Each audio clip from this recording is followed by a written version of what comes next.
നമസ്കാരം. മുംബൈ ജ്വാല വാർത്തയിലേക്ക് സ്വാഗതം. പ്രതിപക്ഷം മോദി ഗവൺമെന്റ് പെട്രോളിന് വില കൂട്ടി എന്ന് വിലപിക്കുന്നത് എന്തിനെന്ന് ഇപ്പോൾ മനസ്സിലായി. പെട്രോളിൽ നിന്ന് കിട്ടിയ കോടാനുകോടി അധിക വരുമാനം അത്യാധുനികമായ യുദ്ധോപകരണങ്ങൾക്ക് വേണ്ടി ഇന്ത്യ ഉപയോഗിച്ചു. അതിപ്പോൾ ഇന്ത്യയിലെ ജനങ്ങൾക്ക് ബോധ്യമായി കഴിഞ്ഞു. പഴയ ഇന്ത്യയല്ല ഇപ്പോൾ, തൊട്ടാൽ തീതുപ്പുന്ന പുതിയ ഇന്ത്യയാണ് ഇപ്പോഴുള്ളത്.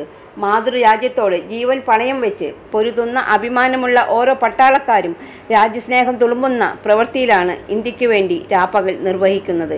ജയ് ഹിന്ദ് എന്ന് ഏതൊരു ഭാരതീയനും കേൾക്കാൻ കൊതിക്കുന്ന വാക്കാണ്. ലോകത്തിലെ തന്നെ ഏറ്റവും അത്യാധുനികമായ പ്രതിരോധ സംവിധാനമാണ് ഇന്ത്യയുടേത്. ചൈനയെയും പാകിസ്ഥാനെയും ഉറക്കം കെടുത്തുന്നത് അതുകൊണ്ടാണ്. ഇന്ത്യയുടെ പക്കൽ 150 തരത്തിലുള്ള കമ്പ്യൂട്ടർ മിസൈലുകൾ, 600 കിലോമീറ്റർ മേൽ ശബ്ദത്തേക്കാൾ 2 ഇരട്ടി വേഗം സഞ്ചരിക്കുന്ന പ്രതിരോധ മിസൈലുകൾ, ഇവ ഇന്ത്യയുടെ പുതിയൊരു കോട്ടയാണ്. ശത്രുവിനെ തിരിച്ചറിയാനും നശിപ്പിക്കാനും അതോടൊപ്പം തന്നെ 4 ഭാഗത്തും തീതുപ്പുന്ന പോർവിമാനങ്ങൾ ഇന്ത്യക്ക് മാത്രം സ്വന്തം. ഇന്ത്യക്ക് ജയ് വിളിക്കാത്ത ഒരു രാഷ്ട്രീയ പാർട്ടി ഇന്ത്യക്ക് വേണമോ? किसी भी वक्त चीन कर सकता है हमला। क्या तीसरे युद्ध की हो चुकी है शुरुआत? इस युद्ध में भारत तबाह होगा या चीन? चारों तरफा घिरा चीन अब बौखला गया है और वो कभी भी जंग की शुरुआत कर सकता है। और देखते ही देखते ये जंग तीसरे विश्व युद्ध में तब्दील हो जाएगी। आखिर अमेरिका की बजाय भारत पर हमला क्यों करना चाहता है चीन? लद्दाख पर आखिर क्यों टिकी है चीन की नजर? क्यों भारत बन गया है चीन के लिए सरदर्द? ऐसे 5 कारण जानने के लिए आप वीडियो को अंत तक जरूर देखें। इस वीडियो को देखने के बाद आप जान जाएंगे चीन की हर चाल। पहला कारण, भारत ने जम्मू कश्मीर से पाकिस्तान परस्त आतंकियों का लगभग सफाया कर दिया है और गुलाम कश्मीर को हासिल करने के लिए दबाव बढ़ा दिया है।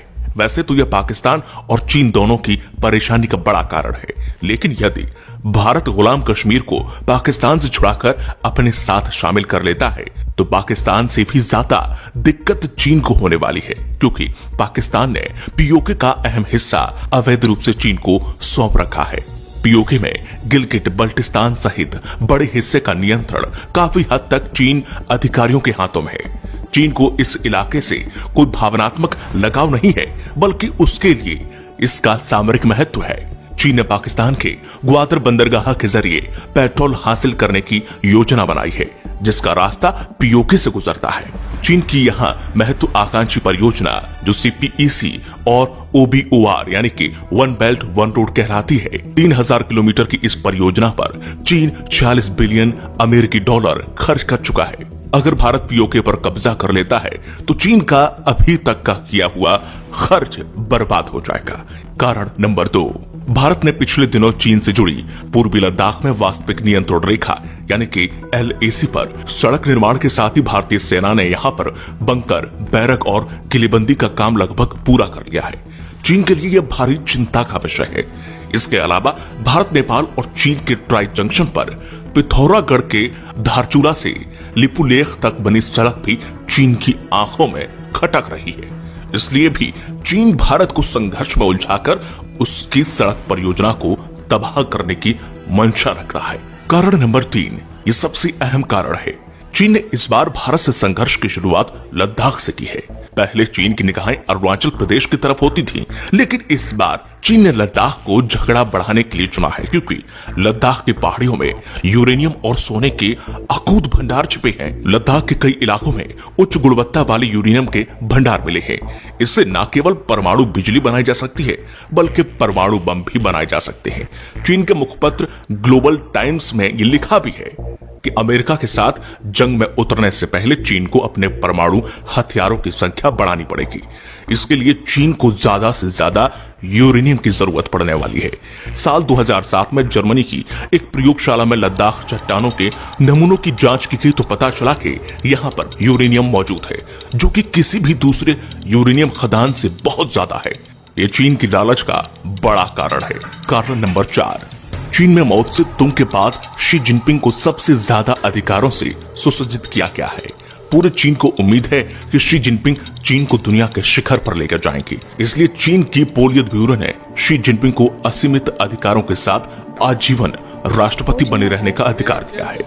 अमेरिका को नीचा दिखाना और सदियों पुराने सिल्क रूट को जिंदा करके चीन के लिए पेट्रोलियम हासिल करने का रास्ता तैयार करना चीन के राष्ट्रपति के लिए इज्जत का सवाल है। चीन इस परियोजना पर 40 बिलियन अमेरिकी डॉलर की रकम खर्च कर चुका है। भारत के विरोध से उसकी ये पूरी पूंजी नष्ट हो जाएगी और फिर चीन दिवालिया हो जाएगा। इतना बड़ा आर्थिक नुकसान चीन बर्दाश्त नहीं कर सकता, इसलिए वह युद्ध करने से जरा भी संकोच नहीं करेगा। कारण नंबर 5, कोरोना संक्रमण फैलने का दोषी पूरी दुनिया ने चीन को माना है।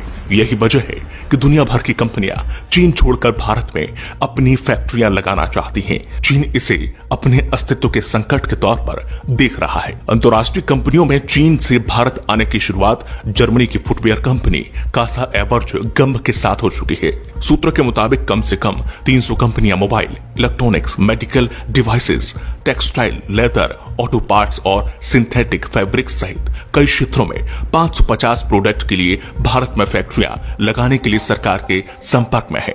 कई कंपनियों ने चीन छोड़कर भारत में मैन्युफैक्चरिंग यूनिट लगाने की खबर आने के बाद से चीन काफी भड़क गया है। ये भी एक बड़ी वजह है कि चीन भारत को संघर्ष में उलझाकर अपने यहाँ के उद्योगों को भारत जाने से रोकना चाहता है।